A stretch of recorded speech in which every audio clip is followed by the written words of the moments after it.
Anthony from Hatchersnet here, and today we're going to read the Transformers the Movies book, because this is how I'm reviewing the thing, right?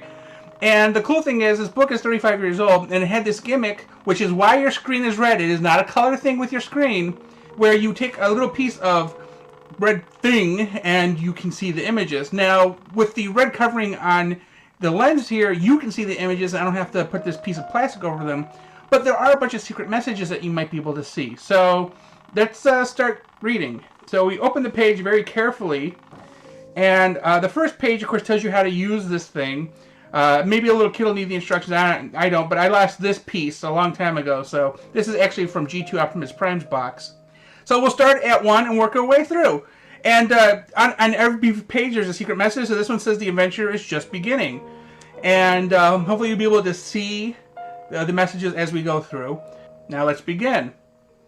It is the year 2005. In the far corner of the galaxy, a giant planet glides mysteriously through the darkness, approaching the peaceful home of distant star settlers. Approaching for what reason? The inhabitants recognize the evil mass as Unicron, a breathing creature larger than any other planet. Unicron draws life energy to his powerful magnetic force field, which destroys this energy. Unicron rips everything from the planet's surface and sucks it into his gaping mouth, and transforming it into an electrical force field of evil, making Unicron more and more powerful. Elsewhere, the treacherous Decepticons have conquered the Autobots' home planet of Cybertron.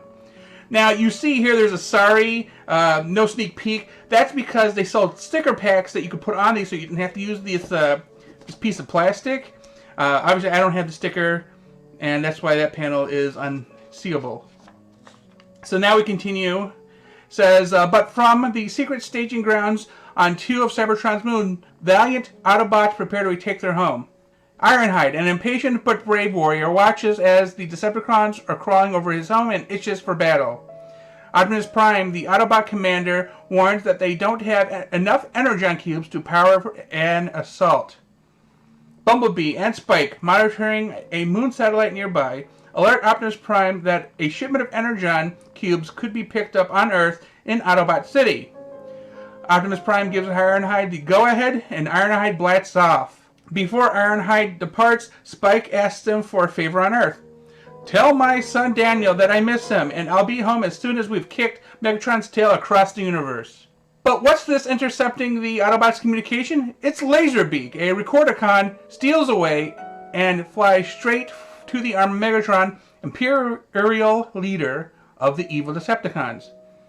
Megatron replays the transformation in Laserbeak's cassette and now knows the Autobots' plan. Ironhide and Cliffjumper speed through the atmosphere towards Earth, fueled by the desire to win back their home. The journey is rocked suddenly by an explosion on the starboard side. The ship is invaded. The battle lasts a few seconds, and the brave Autobots confront the Decepticons with rockets blazing. But Megatron and his horde destroy Ironhide and his crew, taking control of the ship. Megatron plans to slip by the Earth security system in Autobot ship and destroy Autobot City forever. Meanwhile, outside Autobot City, Hot Rod tries to cheer up Daniel, who misses his dad, Spike. Daniel's viewerscope alerts him that the Autobot shuttle approaches and will land shortly.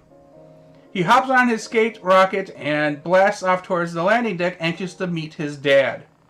Hot Rod, knowing how anxious Daniel is, transforms himself and races Daniel to meet the ship. They reach the landing deck just as the Autobot ship approaches, but the ship isn't flying smoothly. Daniel sees through the telescope that there is a hole in the side of the ship, full of Decepticons. Hot Rod immediately opens fire on the Decepticons, hoping to shoot them out of the sky before they do some damage. The Decepticons abandon the ship and begin an attack from the sky and on the land. The Decepticon ship crashes into a cliff, turning the once peaceful mountainside scene into an inferno of destruction and rocking the landscape with its enormous impact. A Decepticon transforms into a tank and sets his deadly sights on Hot Rod and Daniel. In the nick of time, the old War Hero Cup joins in the battle. He speeds to the scene, transforms to Autobot, and rustles the tank barrel just enough to divert the shot and save his friends. The skirmish over, the Autobots transform and race towards Autobot City, where the real battle is about to begin. The city's defenders must be warned that their security system has been penetrated. Before Hot Rod, Cup, and Daniel reach the walls of the city, the lookout perceptor sees the sky full of ships. Ultra Magnus, General of Autobot City, evaluates the situation and organizes the defenses. At his orders, the Autobot warriors prepare the city to transform into battle-ready fortress. Beneath the city walls and floors, gears begin to turn, slowly opening hidden compartments and unleashing banks of mighty laser cannons and energy rockets. The Protectobot shield rises, but Megatron, determined to break the city's defenses, orders his warriors to increase their attack. Hot Rod and Cup manage to break into the city through the blasted hole just before the shield resets its shut. Hot Rod and Cup manage to break into the city through the blasted hole just before the shield reseals it shut. As the Autobots and Decepticons battle out head-to-head, the walls of Autobot City begin to weaken. Under the barrage of rocket fire and cannon blasts, their hope now is to get a message to Optimus Prime. Did the message get through before the Decepticons destroyed the transmitter? There's no time to wonder. As the Decepticons continue to attack from every angle, searching for cracks in Autobot defenses, Megatron orders the Constructicons to unite, and the quick unit leap on top of each other to create a huge force of evil. Cup and Danny stare in disbelief. In front of their eyes, the Constructicons fit together to build Devastator, a single giant force of destruction. No weapons in Autobot City even slow down the bulk of Devastator. The rockets explode around him, and he brushes them away, ripping finally through the walls of Autobot City. This could be the end. But there is hope. The transmission has reached Optimus Prime, and his ship approaches. Optimus Prime sends the Dinobots ahead to battle Devastator and hold back the Decepticons until he lands. The Dinobots transform in mid-air and together knock Devastator out of the city. But Optimus knows that it's Megatron, the leader, who must be stopped, no matter what the cost. Megatron stands above it all, commanding his troops to slaughter the Autobots when he turns and sees Optimus Prime. "Why do you throw away your life so recklessly?" he says to Optimus Prime. "That is a question," answers Optimus, "that you should ask yourself." And their duel begins. Megatron hurls a laser dagger from his boot, wounding Optimus, but not enough to keep him from finally throwing Megatron into a metal heap. Megatron cowers and pretends to plead for his life, but he moves towards a gun hidden from Optimus. Hot Rod sees Megatron's move and tries to stop him. The spunky Autobot leaps on the wicked Decepticon. Turning the tables, Megatron overpowers Hot Rod and uses him as a shield to blast away at Optimus Prime, who won't shoot for fear of hitting his colleague. Prime falls, and Megatron demands that Optimus beg for his life as Megatron did. Optimus, on his knees, responds with a mighty uppercut that knocks Megatron into the air and over a cliff. After the punch, as if it drained his last bit of energy, Optimus falls to the ground. Hot Rod runs to help him. The defeat of Megatron turned the tide on the Decepticon attack. They retreat to their escape ship and prepare to blast off. Megatron, about to be left behind, convinces one of the faithful warriors to carry him onto the ship. They blast off. The battle over for now. The Autobots tend to the wounded, especially their leader and hero, Optimus Prime. Optimus knows his wounds are fatal, but tells the Autobots not to grieve. Soon he will be one with the Matrix. Ultra Magnus protests that he is not worthy when Optimus tells him that he will now keep the Matrix. Optimus tells him that one day an Autobot shall rise from their ranks and use the power of the Matrix to light their darkest hour. Until then, Ultra Magnus must keep the Matrix into the hands of the Autobots. Weakening, Optimus drops the Matrix, Hot Rod catches it, and feels the power for a moment. According to his old friend's last wishes, Ultra Magnus locks the Matrix within him. Optimus gasps. Until that day. Until all are one. Continue the struggle, transfer the Matrix of leadership, and Optimus dies. But not all grieve at his death. Moving closer to Cybertron, Unicron detects the power of the Matrix. His internal sensing monitors observe the transfer of Matrix from Optimus to Ultra Magnus. The Decepticon escape ship veers across the galaxy, reeling from too much weight to survive. They must toss out any extra weight. Starscream, seeking control of all of the Decepticons, throws Megatron into the vast expanse of space. He is pulled towards Unicron, who has drawn him in for a purpose. Unicron orders Megatron to seek out Ultra Magnus and to destroy the Matrix.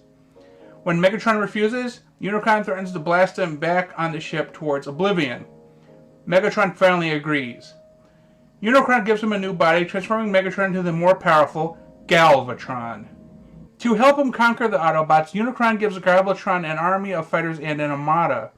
Galvatron boards his new ship and leads his army towards Cybertron, Ultra Magnus, and the Matrix of Light. But first, Galvatron must pay back a debt. He approaches his old court as Starscream is crowned leader. Starscream demands to know who disrupts his coronation. Galvatron responds, "Coronation? This is bad comedy." And then he transforms into a Galva gun, aims at Starscream, and blasts him out of his usurped throne. The crown rolls down the steps, and Galvatron crushes it beneath his boot. As he does this, the warriors of the court vow to follow him into battle. Now Galvatron, reinforced with troops and supplies, prepares for attack.